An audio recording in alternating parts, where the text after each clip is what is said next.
Hey, it's David Weiner, director of In Search of Darkness Part 2, and you are listening to The Graveyard Show.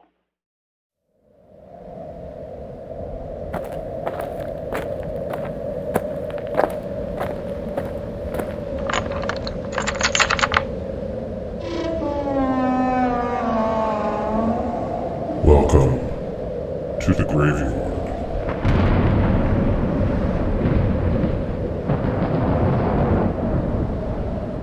And welcome to another edition of the Graveyard Show podcast. I am your caretaker, and the graveyard is open for 2021. Hello, everybody. Happy New Year, everyone. I'm glad to be opening the gates to the graveyard for the first time this year. It's great having you back inside the graveyard. I hope all of you had a great holiday. Christmas, Hanukkah, whatever holiday you might have been celebrating in the month of December. Of course, New Year's. I hope all of you had a really fun time. Well, as fun as it could have been in 2020, which really meant, well, not very fun at all. But I hope you were able to enjoy it to some degree. We certainly got through a whole lot last year, and it's going to be nice to finally put 2020 in the rearview mirror and watch it get smaller and smaller in the background as we start getting into 2021. If you'd like to get in touch with the program, the email address is gyspodcast@gmail.com, gyspodcast@gmail.com. G as in grave, Y as in yard, S as in show. You can send me your thoughts, comments, and if you're part of the horror community and you have something to promote, please do not hesitate to reach out as well. Now, as you heard at the top of the show, David Weiner is back on the program. Now, he joined me last year in October to talk about his film at the time, In Search of Darkness Part 1, but he is here to talk about In Search of Darkness Part 2, which I will get into how you can find that in just a moment. Now, if you missed In Search of Darkness Part 1, it is still available and streaming on the Shudder app. So you can go to Shudder and In Search of Darkness will be there. Now, as far as In Search of Darkness Part 2 goes, after fulfilling product to their buyers, In Search of Darkness Part 2 is currently not available to the public. However, you can still get information about the film as it comes out, and you do that by going to 80shorrordoc.com. That is 80shorrordoc.com. Go there, sign up for their newsletter, and as soon as information comes out regarding the film, you will get it in your inbox. So if the film becomes available for purchase or for rent, or if it ends up on a streamer somewhere, you will get that information in your inbox as soon as it's available. So that's 80shorrordoc.com. Now, if you missed my interview with David for Part 1, you can go back to Tombstone's number 21 and 22. It was a two-part interview.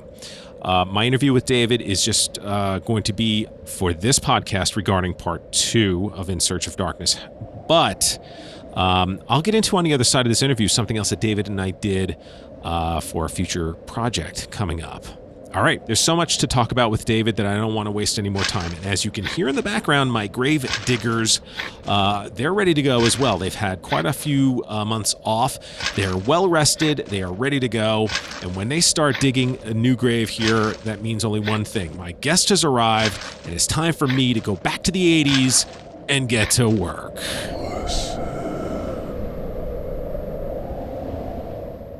David Weiner is the director of In Search of Darkness Part 2. The journey into 80s horror continues. And as I mentioned earlier, although the film is not currently available, you can go to 80shorrordoc.com. That's 80shorrordoc.com. Sign up for the newsletter so you can get all the updated information on when the film will become available, and you'll be the first to find out about it. In the meantime, David's documentary In Search of Darkness Part 1 is still streaming on Shudder. It's still getting its solid 5 skull rating, and of course it should, because it's awesome. And it is my pleasure to welcome back David Weiner to Inside the Graveyard. David, thanks for joining me, and Happy New Year to you. Happy to be here in 2021 talking about anything. I hear you. Well, listen, I appreciate you taking the time to join me here on the program again. I've really been looking forward to this interview since we last spoke in October of 2020. I told you how much of a fan I was of Part 1, and I have to say, having seen Part 2, it certainly did not disappoint. You did a heck of a job. You and your team did a great job again with this film. So I wanted to begin by asking you about something that I didn't get a chance to talk to you about during our first interview. There's a ton of 80s nostalgia that just keeps coming back, whether it's looking back at pop culture, video games, even in recent films. We have the new Wonder Woman movie, 1984. We have Scare Package, which is an homage to 80s horror. We have TV shows like Stranger Things, and American Horror Story's last season took place in the 80s. So what is it about this decade that has us constantly coming back to it? I think it's sort of a twofold approach about why people are talking about the 80s and wanting to relive in the 80s. You know, from my perspective, I was there. I grew up. My adolescence was in the 80s. I was born in '68, so I had a '70s childhood and an '80s adolescence. And so those are hardcore formative years of happiness. And usually it has to do with the products and the merchandising and the life that we lived that sort of was surrounded by what a lot of people think the 80s represent, which is all sorts of things to all different people. But the people who are making movies now, the people who are making TV shows now, a lot of them are my age, maybe a little younger, maybe a little older, but they were there, and they're sort of trying to relive this and capture this to a certain degree. But I think as more of us who are consumers and are getting nostalgic, and are also living probably the worst time in our lives right now collectively, with what's going on in the world right now. It's the comfort blanket of going back to that decade that I think we all sort of gravitate to.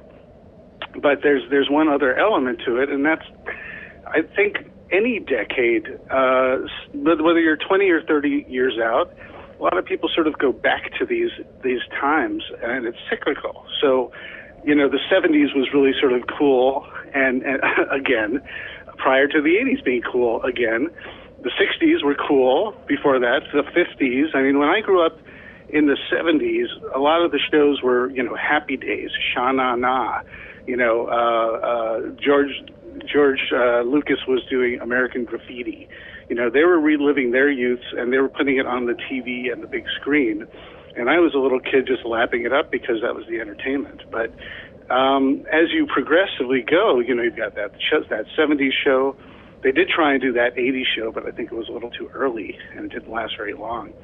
But the tastemakers are creating sort of a little happy bubble of nostalgia, and we're either eating it or avoiding it.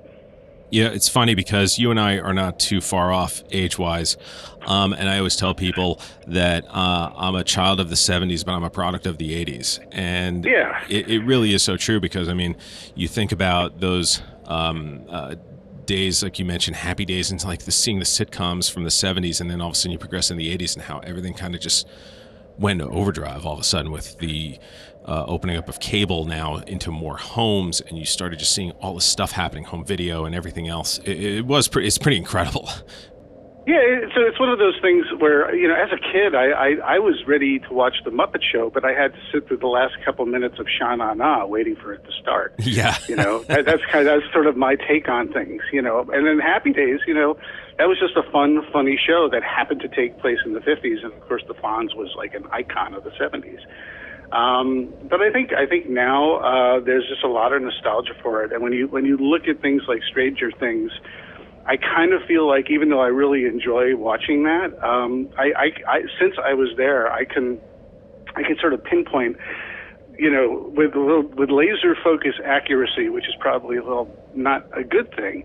You know, well, that song reference they just put in, well, that song didn't come out for another 6 months or a year later. You know, like yep. You know, there's dramatic license, and you just let it go and don't be too hard on it. But I can pinpoint, well, you know, the person who put this together clearly either didn't grow up in that era, or their older sibling was the one who was really, you know, into all this stuff, and they just sort of drafted off of that.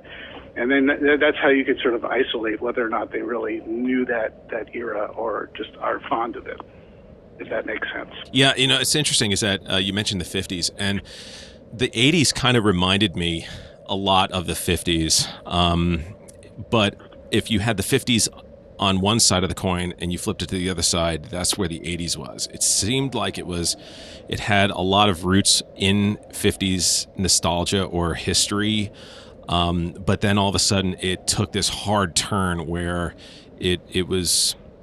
The 50s, you could say, was more of a conservative era, and the 80s started to become more maybe of a liberal area. And I'm not even talking about like politics per se, but just in lifestyle, because you started having, you started talking about sex more in horror. You start seeing the escalation of violence during the course of and gore during the course of the era.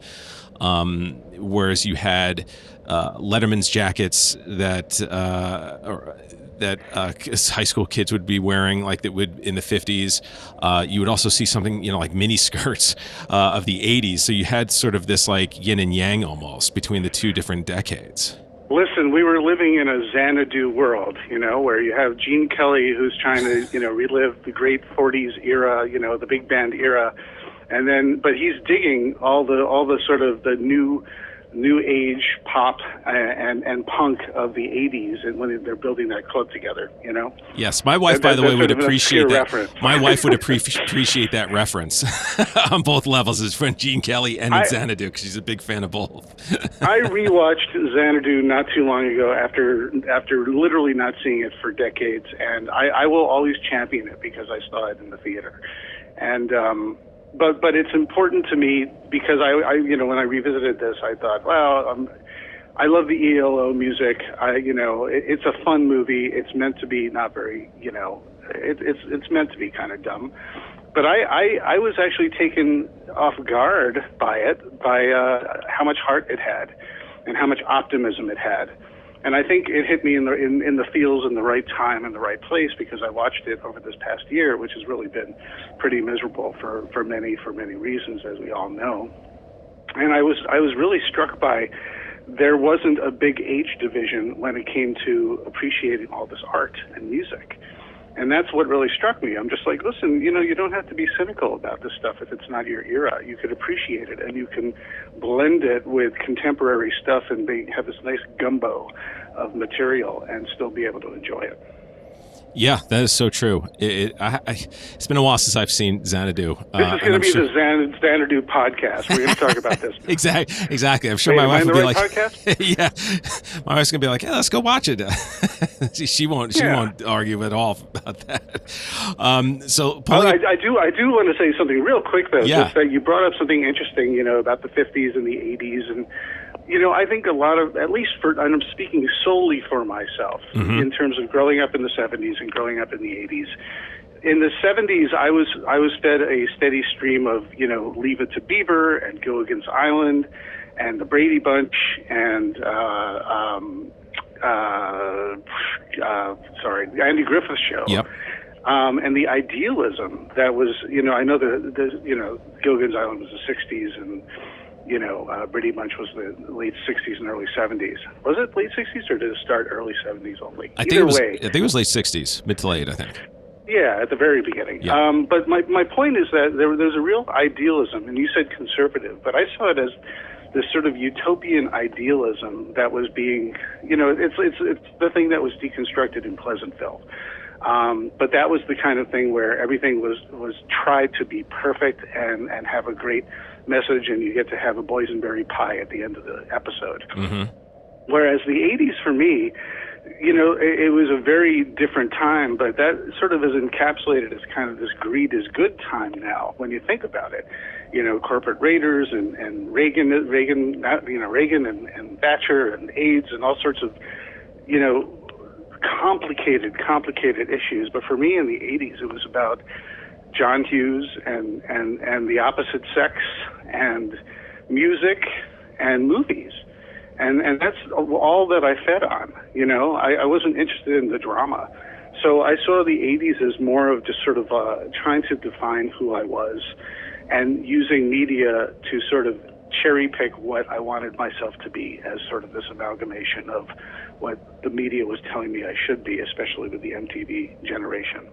So it's kind of interesting that when I walked away from that, I realized how important that stuff was to me then, That's not important to me now because I am who I am and I stick by who I am. But I'm a product of that era, and it's all kind of lots of gray lines.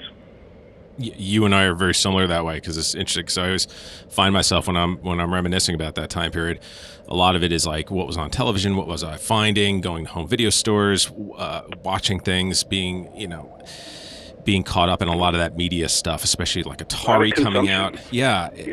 I am the definition of a consumer. I really am. And that is kind of the definition of that age. Yeah. But it's like there was so much more going on. But I think, sorry to jump on your interjection there, but it's like, we're sort of products of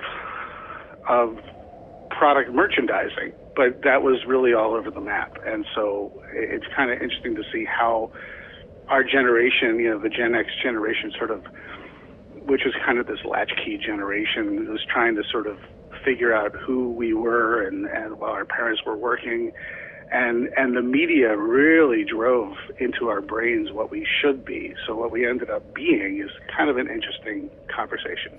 Yeah, and it's so funny, right? With last year, with 2020 being with people being, having to live at home and be locked in and on lockdown, how they talked about our generation being the one that was basically, we were kind of bred for that. It's like, yep. And I'm like, yeah. I mean, I remember as a kid. We know how to do it. Yeah. I mean, I'm an only child, and I remember being in my room listening to a cassette on my boombox, right, or maybe something, an album on the record player, on my Commodore 64. No internet back in the days, kids, and just kind of like getting lost in that world. And I was like, yeah, in a strange way, yeah, we were kind of bred for this whole lockdown thing. How ironic. But let's pull it back to the movie, because I think you and I could talk all day just about growing up in that time period. And I don't want to miss the point of your film, because your film is great. And like I said, part 2 really lived up to everything that part 1 was. So congratulations on that. Thank you. My initial question is, how far into part 1, because you didn't call it part 1, it was just In Search of Darkness, a journey into iconic 80s horror. So how far into part 1 did you decide that there was going to actually be a part 2? It wasn't until part 1 was completely done, and it wasn't until part 1 started being seen by many eyes and people responded to it positively, for the most part, that were like, wow, people are liking this. People are actually enjoying the fact that it's over 4 hours. People are responding to this concept and this structure. We have all this material that didn't make that initial cut, not because it wasn't very good, but because there literally is just no way to manage that with, it would be a 20-hour movie. So we've got material for more, and we've got a hunger for more, and we also have all the constructive criticism, I might say, for lack of a better word, about what people wished was in the film versus what was in it. And I felt very much the same way. A lot of the more, Italian horror, a lot of the deeper cuts, other non-franchise movies, other smaller franchise movies. It's a decade of hundreds and hundreds of movies that came out from around the world. And we only, presented a sliver of that in Search of Darkness, even though we were, at over 4 hours long. So yeah. For Robin Block, who's the executive producer, the greatest 2 words he could say was, let's do another. That's 3 words. But basically, I when I finished the part 1, I was like, we've got all this additional material. What are we going to do with it? And when he said, let's do part 2, I was just like, I'm in. Let's do it. So when you had mentioned part 2 to me when we first talked back in October, I had this idea that you were going to take a lot of that unused footage from part 1, do a couple of new interviews from 2, and then just kind of combine it all. But instead, watching it, I'm like, this looks like this is basically all done from scratch again. You have some footage from part 1, or at least looks like it was done from part 1, but you have some of those same interview subjects coming back doing new interviews, plus all the additional people you had come in. So was this basically like starting all over again, like you did with part one? Yeah, this was starting from scratch. Yeah, and I'm glad you point that out, because I think the way I presented it, it sounds like there's no new, while it's all new information and stuff as people haven't seen, we did 15 brand new faces, but on top of that, we did additional new interviews. I think we did 23 brand new interviews in total. Wow. And so, we went back to the likes of, Cassandra Peterson and Bill Moseley and Kane Hodder, James Rolfe and Cecil Trachtenberg, Phil Noble Jr. and Heather Wixon, a lot of the people who are just extremely knowledgeable about more of this deep cut stuff were crucial to revisit and have them continue talking and provide proper perspective. But this time around, we have brand new faces. So in addition to the majority of the cast who was in Search of Darkness Part 1 and the material that I thought best fit Part 2, we talked to Robert Englund, Nancy Allen, Tom Savini, Linnea Quigley, a bunch of cool new, Robert Russler and Geddy Watanabe, talking about Vamp. That was, I had to have that. Clancy Brown talking about The Bride and sharing some of his, perspective. It was very important for me to go deeper and go farther, but there's still so much that is untapped. I mean, there's just a wealth of material there. But this was something where I kind of felt like with the first one, I had to toe the line with a bit of an introduction and a survey of the decade. This one, I felt much freer to go deeper and talk about just more things that wouldn't necessarily fit the bill for the first one in terms of sort of a survey, if that makes sense. Yeah. Well, what's interesting is that, like, for the first one, you initially begin discussing the politics and the pop culture of the time. Part two, you changed that up. Part two, you decided to discuss classic horror influences. So what prompted that? Mm-hmm. That's something where that was very much a theme that I wanted to have going through part two. That all of these movies that came out in the 80s stand on the shoulders of the cinema that came before it. And a lot of the people who were part of that movement, who were on screen or behind the camera, were very much influenced by the movies of the past. And we touched on that a little bit. Like there's this great moment in Search of Darkness Part 1 where Tom Woodruff Jr. is talking about playing Pumpkinhead and talking to Stan Winston and saying, oh, in this moment we should do the King Kong thing. And they had this shorthand, and it was clearly something from the 1933 King Kong moment, a moment from that movie that they both understood because that was something they saw when they were kids. This was important to understand why the sort of the cinema that everyone grew up on and how it impacted the filmmaking of the 80s. And whether it was remakes, whether it was The Fly or The Blob or The Thing, remaking The Thing from another world, or homages to a lot of these movies from the 30s, 40s, 50s, and 60s, even 70s. All this stuff really shaped what the output was like in the 80s. And these filmmakers are film fans. They're little kids, trying to recapture that lightning in the bottle that they felt when they first saw some film, whether it was Frankenstein or The Thing from Another World or, something even sillier, All these things really sort of ignited a spark of creativity for all these people. And I wanted to capture that in that they discuss what really influenced them, but also for some of them how it impacted their work directly.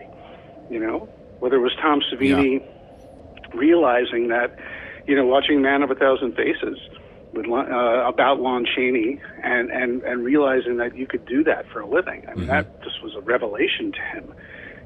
Before that, he'd watch Creature from the Black Lagoon and think it was amazing and think, how'd you do it? And believe that it was a real monster.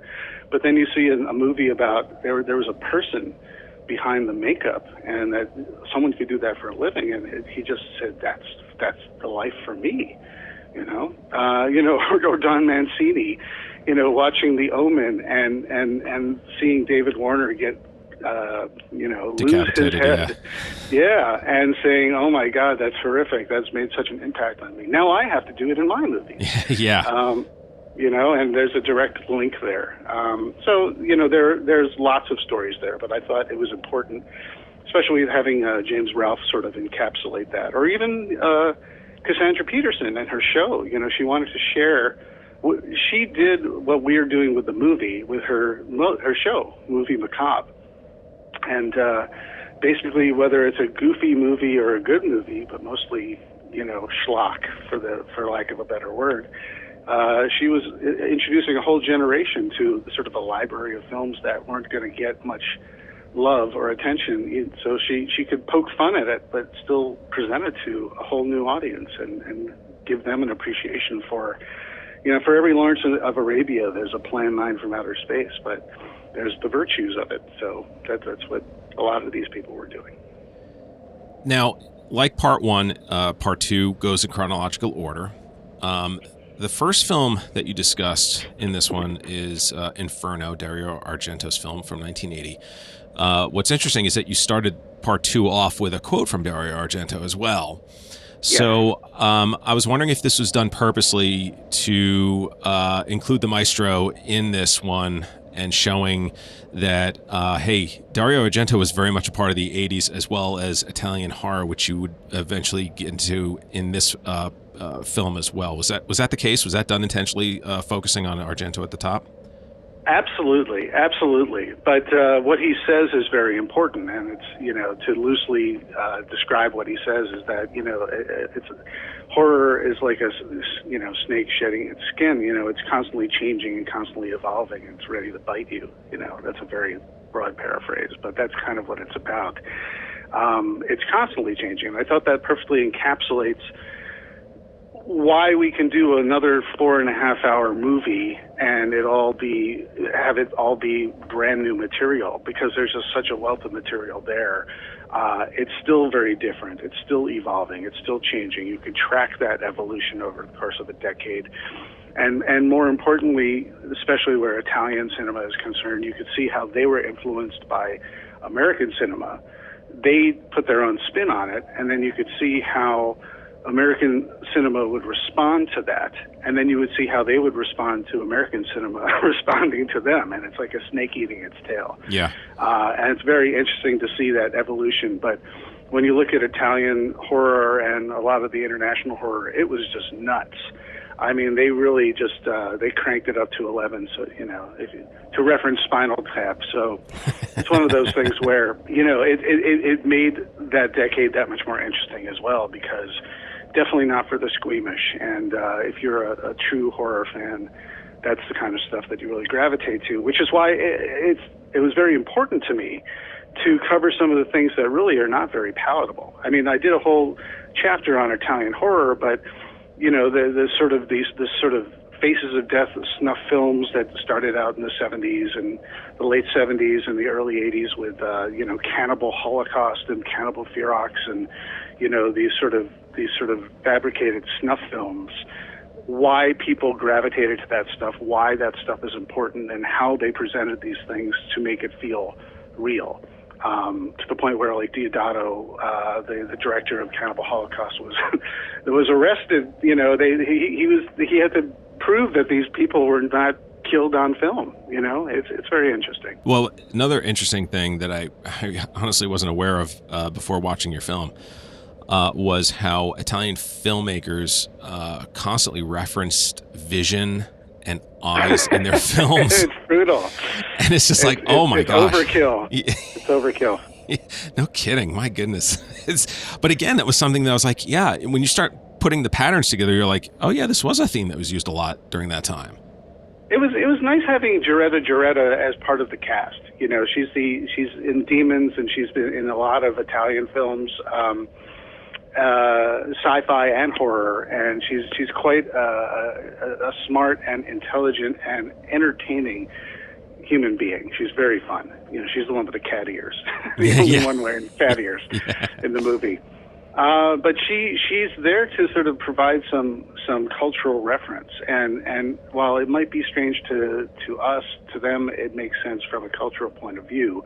That it's hard to articulate, but you have to understand that it just makes sense. So if it's a little more surreal, again, I go back to this sort of cinematic language, which is sort of this broad term, but it's like when you're speaking in visuals, a lot of stuff you just sort of take at face value, and you don't have to necessarily read into it because it creates an atmosphere and a mood, and it reflects the psychological mindset of characters and the setting, and you don't really need to do that much more. And that's something that American filmmakers don't do as often as European and Italian filmmakers do.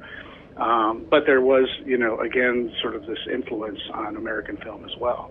I mean, it was kind of fun when I thought, well, what are some of the films that are influenced by Italian giallo, for example? And, you go straight to, Brian De Palma, and you got a Body Double, and you got a Dress to Kill, and but even, I was like, Jagged Edge fits this as well. You've got the masked killer with gloves. It's a whodunit. Yep. And I was just like, that's American giallo through and through. Yeah. It's just not as surreal. It's just more of a straightforward thriller, but it qualifies. Well, I think that's one of the things American audiences usually look for, a straight line. They want that story beginning, middle, end. We're kind of bred with that. And then when it kind of gets turned on its head, you kind of go, oh.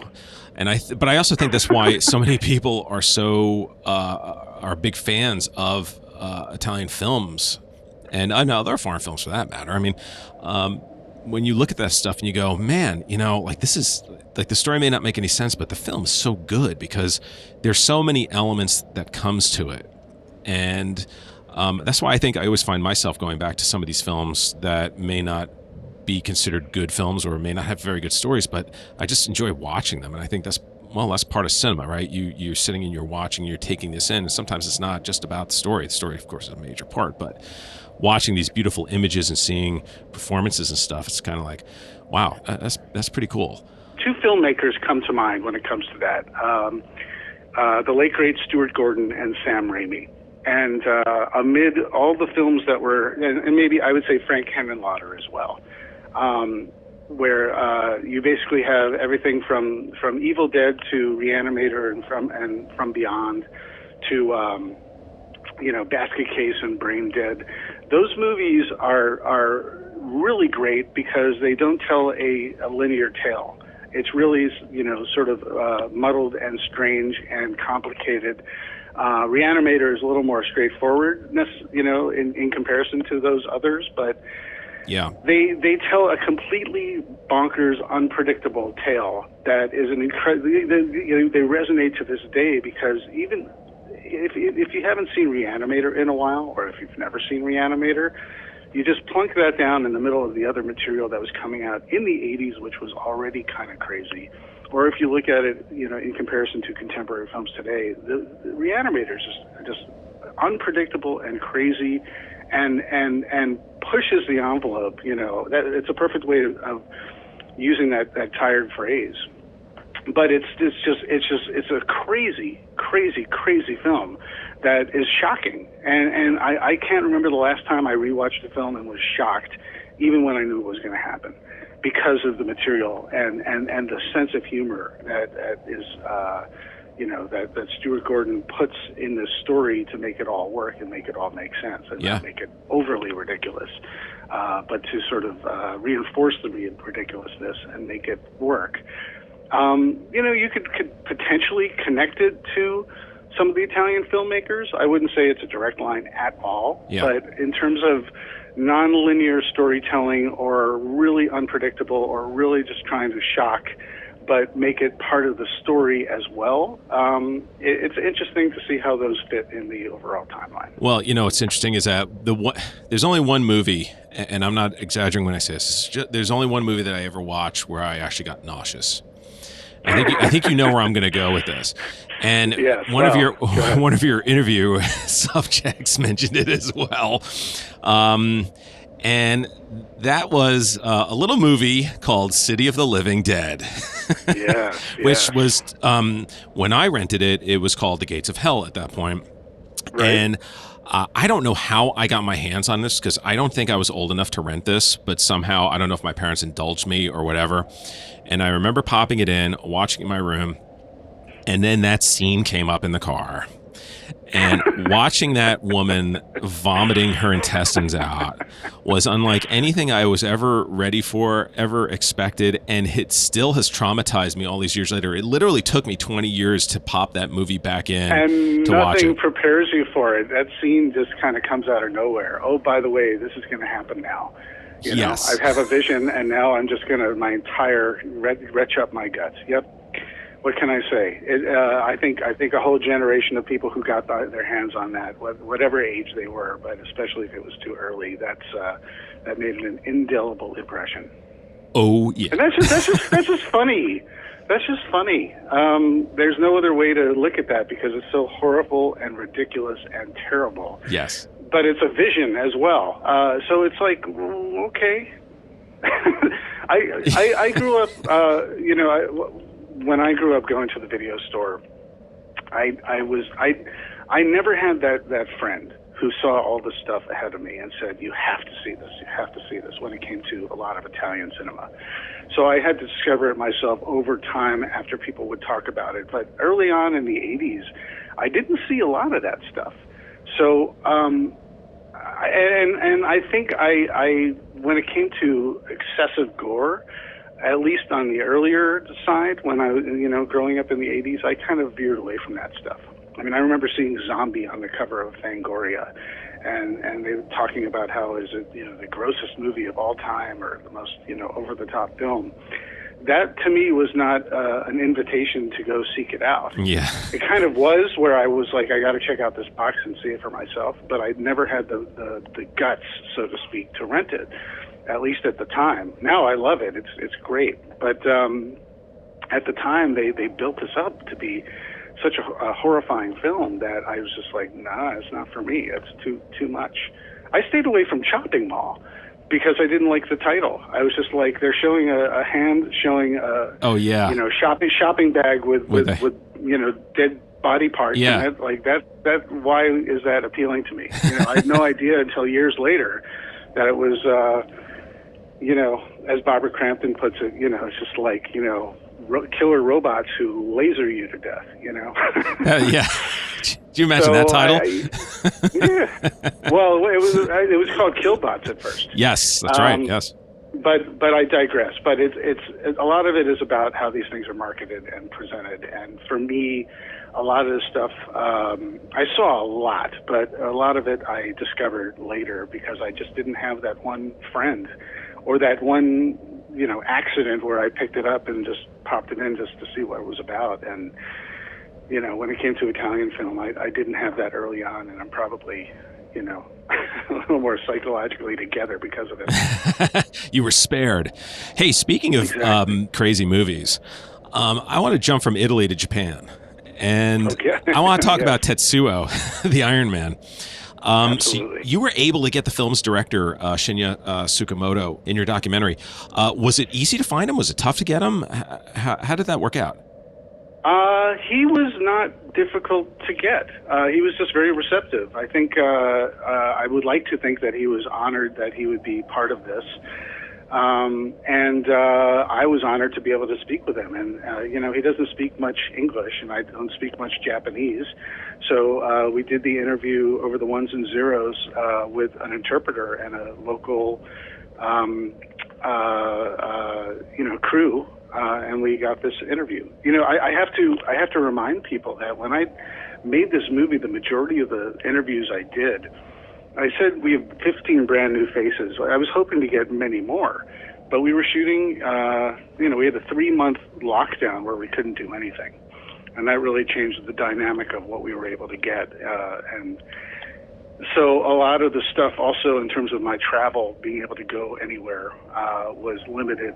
But fortunately, opportunities provided to talk to some of these people, but I just couldn't do it myself.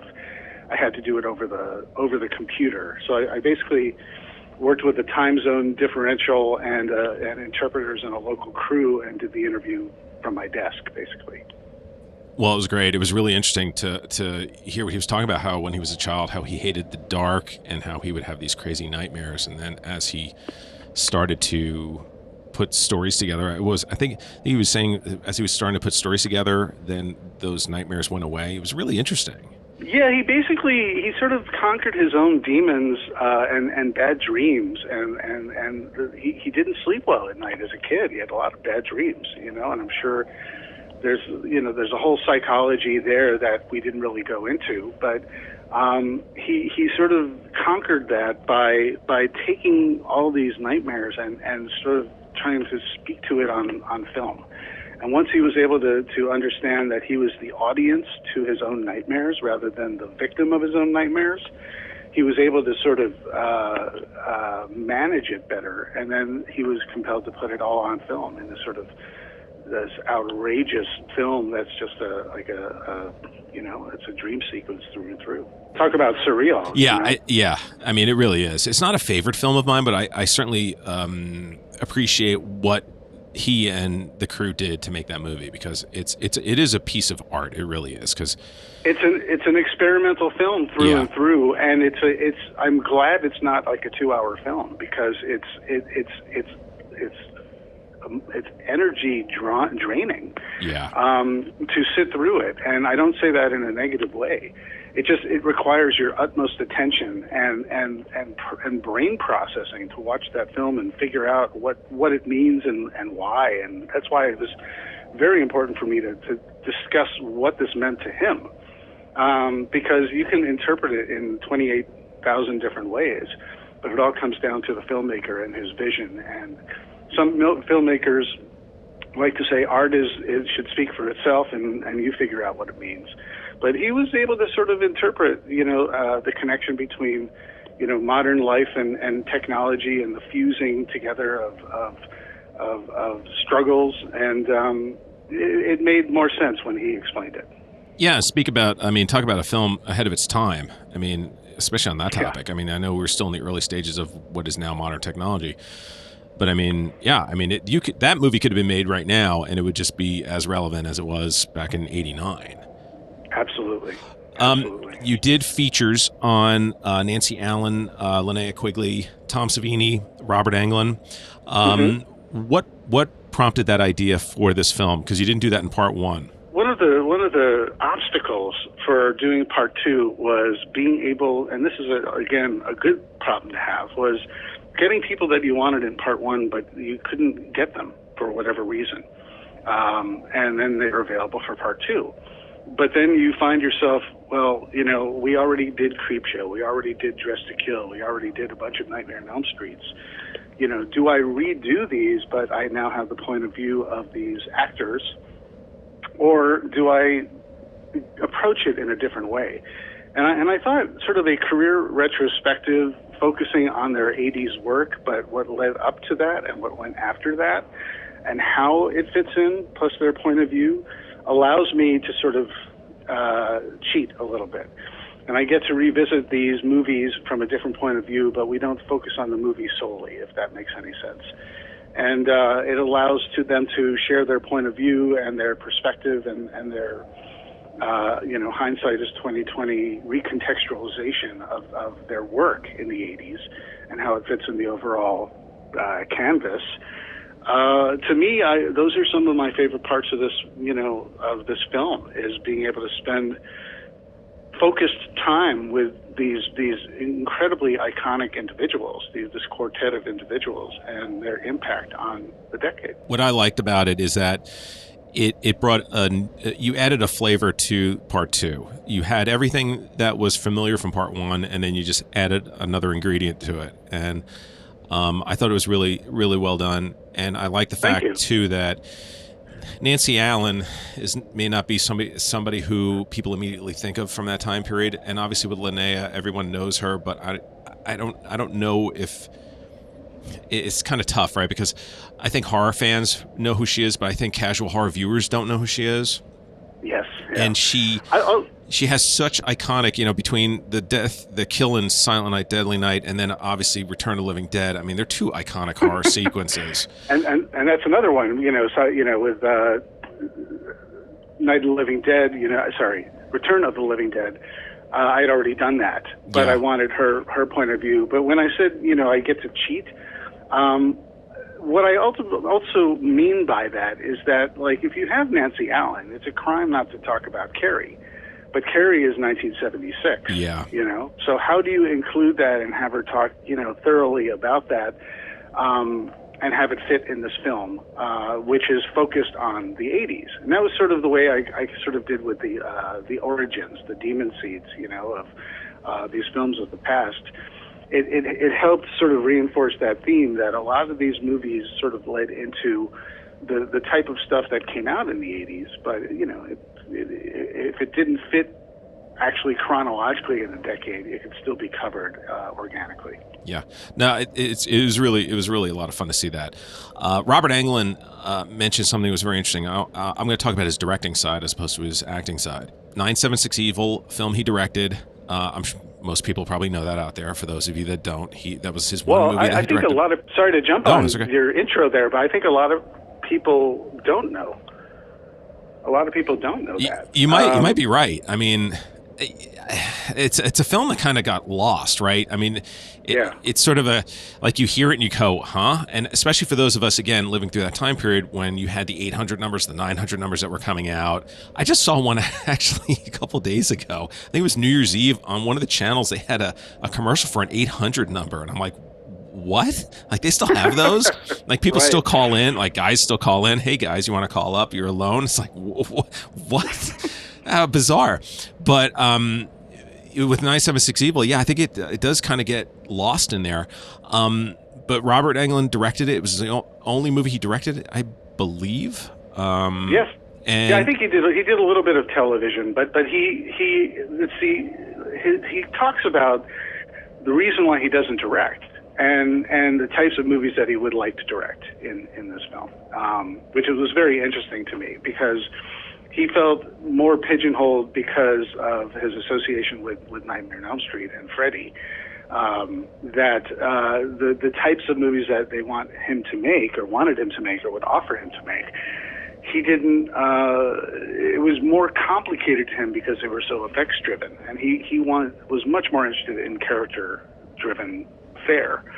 One thing that didn't quite make it, here's the thing, it's like, again, we've got another 4.5 hour movie, and I know what didn't make it into the final cut. I mean, I sat down with Robert Englund for 3 hours at his house, which was just a real treat. Wow, that's nice. And he mentions, he talks a little bit about Phantom of the Opera, but he went into great detail about Phantom of Manhattan and what it's about and what he would be doing in it. And I really wished I could have included more of that, but I had to cut it out because we just didn't have the time for it. But he also talked about this entire film that he was ready to make in Italy. This sort of it was sort of a bit of a fantastic film that had to do with heaven and hell and all sorts of interesting characters that he was ready to make in Italy, and he was so excited to do it, and he lost funding at the last minute and was never able to reclaim it. And it's sort of like the one that got away that he really would have loved doing. Well, that's unfortunate. He had casted and all sorts of stuff, and he's a very eloquent speaker, and he tells a very long, and this is a good thing, a long, drawn-out tale that's very descriptive. And so it's very hard to trim that without really cutting out some of the fillets of the meat, so to speak. Yeah, I mean, you can't, right? Because you do it a disservice. Yeah. With 976 Evil, he had mentioned that another producer had come in and they disagreed, and the producer wound up basically having the film cut how he wanted it. Did Robert mention anything about possibly trying to do a director's cut of 976 Evil, or did that even come up, or does the footage even exist? He didn't seem interested in that. A lot, yeah. I mean, he talked very descriptively about, and this is another thing that didn't quite make it into it for the reasons why I explained. But a lot of it had to do with sort of stylistic flourishes that tell much like the way he tells a tale, where he strings things together in a very visual, descriptive way. He would have, the tale of one scene going into the beginning of another with crossfades and match cuts and all sorts of really interesting, very, creative cinematic storytelling. And, he talks about how the other producer who came in, who didn't necessarily see his vision the same way, wanted to make a 90-minute movie. Well, they cut all that stuff out. So every scene in the movie, it just starts at the meat of the scene and then gets out. Where he really wanted to create a much more atmosphere, and it just didn't make it in there. But wow. I can't definitively say if he ever would want to do it. I don't even know if that stuff's available anymore to him, and he did not express interest in revisiting it. Gotcha, understood. Sorry to rain on the 976 Evil Director's Cut parade. That's all right. I don't think it's going to happen. It popped into my head when I saw it. I'm like, I got to ask. I'm very interested because 976 Evil, I can see all the things that are missing that he describes. In that you watch a film and you can see that it was definitely, I think there's lots of great ideas and I think great performances and visuals, but it's also very truncated and you could see that it was really kind of butchered in the editing suite. And I would very much be interested myself in seeing the film that never quite made it to the screens. Now, one of the things I didn't get a chance to discuss with you in our last interview, I want to try to squeeze in here, soundtracks, because soundtracks definitely were a major part of 80s movies just in general, whether it was movies like Flashdance, Ghostbusters, Beverly Hills Cop. Horror, Xanadu. Yeah, Xanadu. See, it all comes full circle. Horror and sci-fi soundtracks, obviously huge. A lot of fans, me being one of them. It's really interesting the effect the soundtracks had from that time period, from Friday the 13th, which everybody's calling back to your first film. It sounds like everybody thinks that it is as opposed to ki mama. So it's so funny because I always thought, is it just me? Well, that's why I enjoy having Kane Hodder just going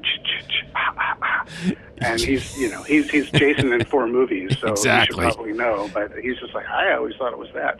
Yeah. It's so funny with I think it morphed a little bit. I think the when you really listen to it, you can't. It's whatever your ear hears. Yeah. It's like those. I don't know. There's a certain name for it, but there are certain images where every half of the world sees one color and half of the world sees another color, like that dress meme. Oh yeah. Yep. I think the ki mama ma ch ch ch will forever live on the edge of that knife blade. Yeah. By the way, I was really happy to see that you included Trick or Treat in the first film, at least the soundtrack of it. I remember going to see that movie when it came out. I had to go see it because Ozzy and Gene Simmons were in it, even though they were in it for like a blip. But it is interesting. I don't even think I've seen the movie since I saw it in the theaters.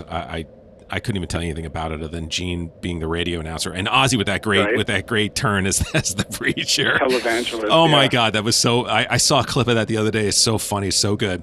But it is interesting too how heavy metal really, not even in American movies, but when you watch like Demons or like Argento Phenomena, where you have Iron Maiden, Judas Priest. It's really interesting how much heavy metal was included in a lot of these horror movies.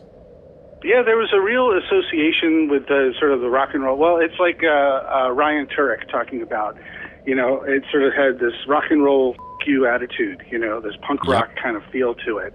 And that music was the perfect companion to that attitude when it came to those films. But you also have very bombastic scores, whether it's, Hellraiser or, The Fly, or to me, I really gravitated to like Giorgio Moroder and Cat People, one of my all-time favorite soundtracks, and the sort of the synth they call it synthwave now. Back then, it was just synthesizers. Pop, yeah.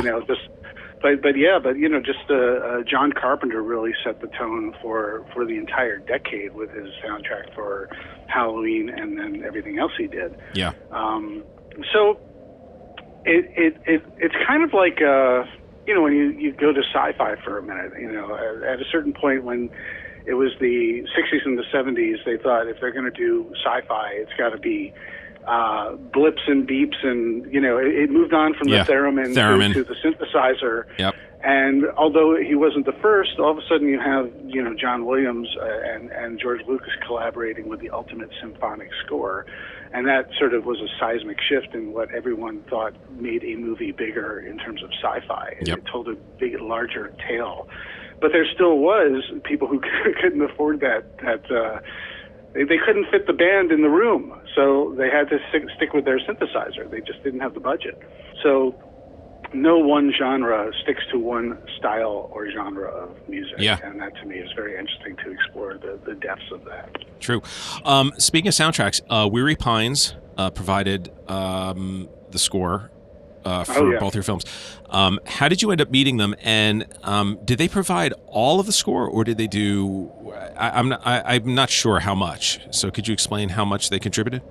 They contribute the entire score, but there are certain songs and elements that are from New Retro Wave, which is the release label, the synthwave release label. So we partner with both. But in terms of the music through and through, the soundtrack of not including the credits, that's all Weary Pines. And Robin Bloch found Weary Pines. I'm not sure if they found him or he found them. But yeah, executive producer Robin Bloch found them, and that was one of the challenges when going into the first film and the second. Second was an easier decision. Hands down, we want Weary Pines back. But the first film was like, how are we this film is gonna be longer and longer and longer than we thought, and we need to provide the soundtrack that really captures that decade. And I listened to a variety of composers and bands, and they'd have a moment here or a moment there, or they'd just be completely wrong. But then when I it's very true. I heard Weary Pines when I was taking a walk, and I was walking around and in my neighborhood, and I live in a nice hilly, mountainy nature area, and that music was the soundtrack to my walk, and I knew immediately that these guys were the perfect fit. And it's a duo. They're so great to work with, and it was a blessing to be able to get Weary Pines to score not only part one but part two. They're great. I love their music, and we actually, I think I mentioned to you, we connected. So I'm planning on having them on the show in a few months, hopefully, if all works out. Excellent. Yeah, I really look forward to talking with them. Jamie and I. Go ahead. Oh no, Jamie and I were emailing each other. He seems very nice, so I really look forward to talking to both. Down to earth, wonderful to work with. It's really, and when you talk with them, you could sort of dive into the working relationship, which is an interesting one because it's a bit of a chicken and the egg. They provided a lot of material, but then we discussed. When I say they provided a lot of material, they had a lot of material, but they also created a lot of material for the film because it's a 4-hour film, and we went through a lot of decisions and choices of stuff that ultimately did get used or didn't get used. And that was a complicated process because it really wasn't until the film was put together that we really sort of put started applying all this music and seeing how it would fit best. And some of the bright ideas that I had in terms of sort of these chapter introductions that were sort of more thematic to certain films, like whether it was The Shining or whether it was Nightmare on Elm Street, to sort of connect with those a little more, seemed a little too obvious and too on the nose when I requested them. So we had to sort of go with different music in terms of that, which didn't mean that the stuff they created wasn't amazing. It just was too obvious. So sure, yeah. It was kind of interesting progression in the type of stuff they created. But they would provide a certain vibe or feel or track, but they would also provide faster versions and slower versions. So for every track that they would provide, they'd have 3 versions of it, which was very helpful in terms of pacing, to be able to apply whether it needed to be faster or slower or just the regular speed that they made the music. The tracks had. It was an interesting process. They're like I said, their music's great. They sent me a bunch of their stuff, and I sat here for days just listening to it over and over again. I'm a big fan of that genre as it is, and it's great stuff. And for those listening, you should seek out Weary Pines on, go to their site, but you can go to Spotify as well, because they have, I think it's either on their site and or Spotify. They put the entire playlist of music for In Search of Darkness Part 1 on there, so you could listen to the entire thing. It's really great. Now, before I forget, speaking of great contributions to your film, I was kicking myself for not asking this last time for Part 1, but I'm glad you brought it back for Part 2. The graphic of the wall of posters that you used for the transitions, you brought them back for Part 2. Whose idea was it, and who created it? Because it is masterful.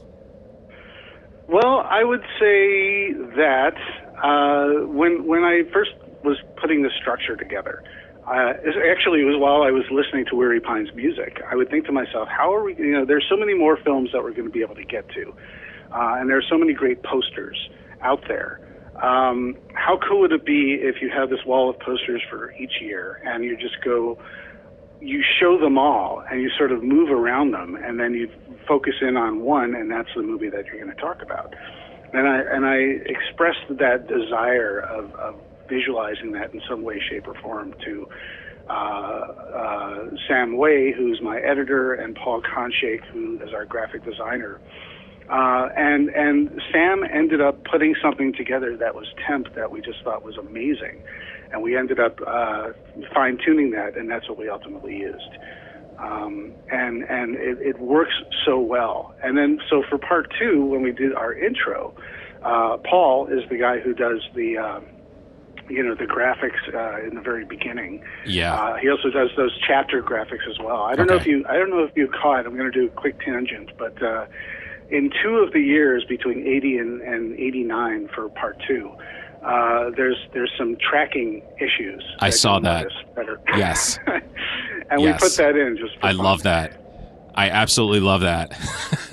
and I wanted people to watch that and say, oh no, there's a tracking issue, and then realize, well, that's not possible. Yeah. It's just a digital film. That's my problem with digital, is that it's too clean. I love it's like having a pop in an album.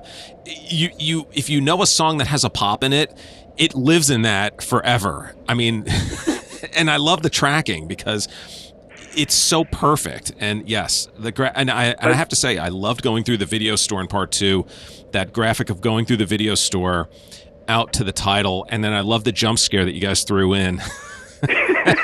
Right? I laughed, and it just made me so happy because I felt like a kid watching it. It was so much fun.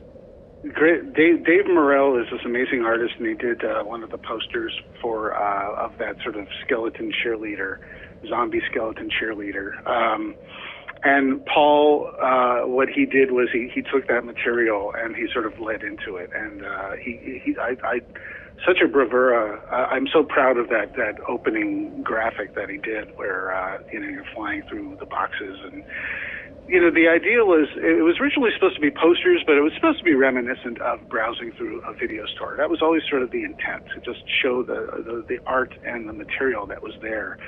But it unintentionally landed much more solidly, that everyone was reminded of their video store experience. So I thought that is a much better way of approaching Part 2. Just hit it, head on. Yeah. That you're just literally inside a video store. You're in like the equivalent of a slashback video store. And then you get to go inside the box, and Paul created this wonderful openings of, when the box opens and there's this bright light, and you're next thing you know, you're in the magic of the movie, at least conceptually. And it works so well. Thought process behind it. It works so well. It was such a pleasure to see that. It was and I know it's not a little thing to create, but it's the little things that really add to it and make it so enjoyable, because you can't wait to see the next one, and you can't wait to see the next one, and you can't wait to see the next, and it's all those things in there that make it so enjoyable to watch. Well, there's another element, and we sort of addressed this in part 2 as well, but it's in part 1, is that you've got, before we start a focus on any film, you've got a piece of the trailer. And that, to me, is one of the most nostalgic elements of sort of centering you to approach a new, a sort of dissection of a new film. And Cecil Trachenberg, I'm sorry, Cecil, Trachenberg, who is Good Bad Flicks. He's talking about like the boogans. Oh yeah. It's just like sometimes when you just see the trailer and it's the boogans, and you're like, I don't know what the boogans are, but now I have to see it because they're telling me to see the boogans. and then you realize that the boogans monster is just ridiculous. But I think that's part of the fun of the whole experience of reliving this decade is zeroing in on the trailers and the hype that it created. Whether or not the film delivered was a different story. I love TV spots and radio spots. I miss those days. They really don't have them very much anymore. Now, especially when they didn't spoil the entire film. Yes. They just teased it. Yes. Now, before we wrap up, there is one of your guests, Chris Jericho, famed wrestler. I have to disagree with him on something. He said Halloween 5 is a good movie, and I do not disagree. I do not agree with that at all. Halloween 5 is not a good movie, and I feel safe.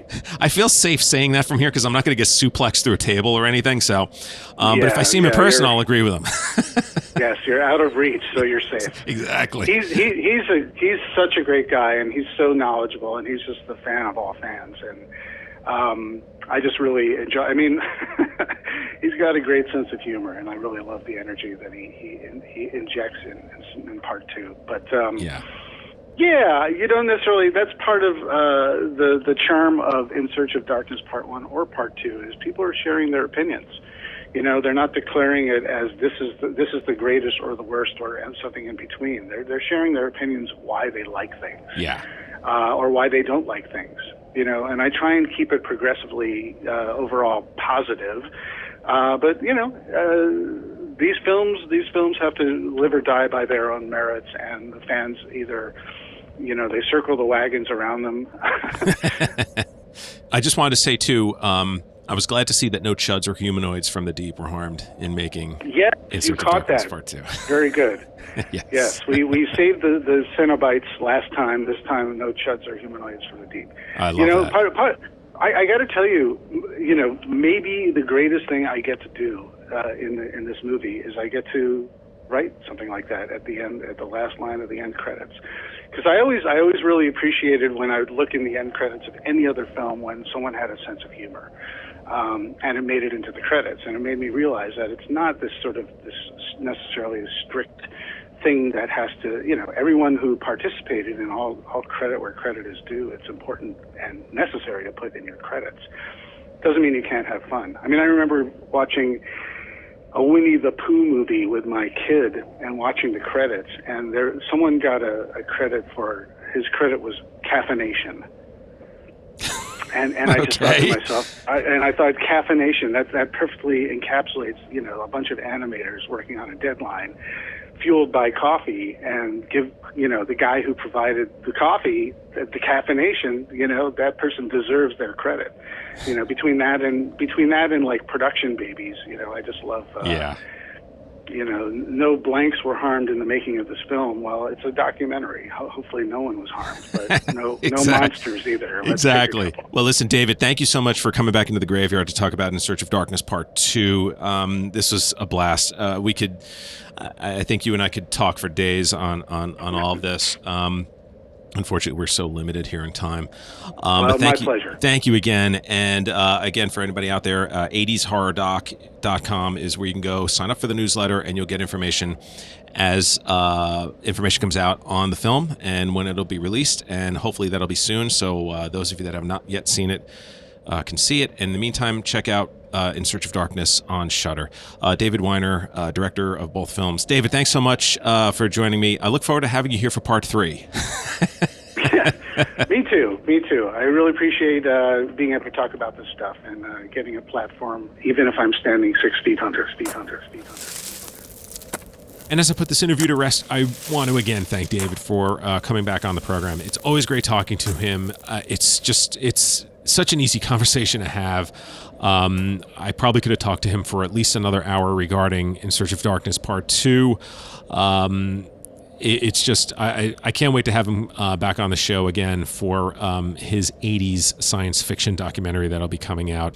Again, In Search of Darkness is available on Shudder. Part 2, you can find out more about it. Go to 80shorrordoc.com, sign up for their newsletter, and you'll get that information in your inbox as it comes out. Now, before the interview, I teased a little bit by mentioning that David and I did a separate conversation regarding 80s horror. However, it's not going to be on the Graveyard Show podcast. This interview, or I should say really conversation that David and I have, this is going to be part of a new show that I'm going to be doing exclusively for the Graveyard Show podcast's YouTube channel. And the name of this new show is going to be called The Catacombs of Horror. Unlike the Graveyard Show podcast, The Catacombs of Horror is not an interview-driven show. I will have conversations with guests from time to time, but mainly it's just going to be me talking about different horror topics, things that won't appear or wouldn't appear on the Graveyard Show podcast. And since it's YouTube, there will be a lot of video production included to keep your interest as well. So, all you need to do is just go to YouTube, search for Graveyard Show Podcast. You can subscribe, and you will get the updates on when the Catacombs of Horror will be available. I'm looking very soon. I don't want to put a timetable on it yet because it is my first one. I'm doing it a little differently than the podcast, so I don't want to put a time limit on it, but it's going to be soon. And I'll also announce it on my podcast when it's available as well. But again, you can go to YouTube, search for Graveyard Show Podcast. You can subscribe to the channel, and when Catacombs of Horror is available, you will know. Again, if you'd like to reach out to me, the email address is gyspodcast@gmail.com, gyspodcast@gmail.com. The Graveyard Show Podcast is available on Apple Podcasts, Stitcher, iHeartRadio, Spotify, Amazon, Prime Music, and everywhere podcasts exist. And of course, as I just mentioned, the Graveyard Show Podcast is also available on YouTube. If you know anyone who's a fan of horror, please invite them to enter the graveyard. New listeners and friends are always welcome. In the meantime, my friends, it's great opening the doors for the first time in 2021. I hope, again, all of you had a great holiday season. Let's all look forward to a much better and happier 2021. Please stay safe, stay healthy, and I will see you again here very, very soon. And in the meantime, as you exit the graveyard, I would like to remind you to please lock the gate behind you. We wouldn't want anyone to get out. Until next time.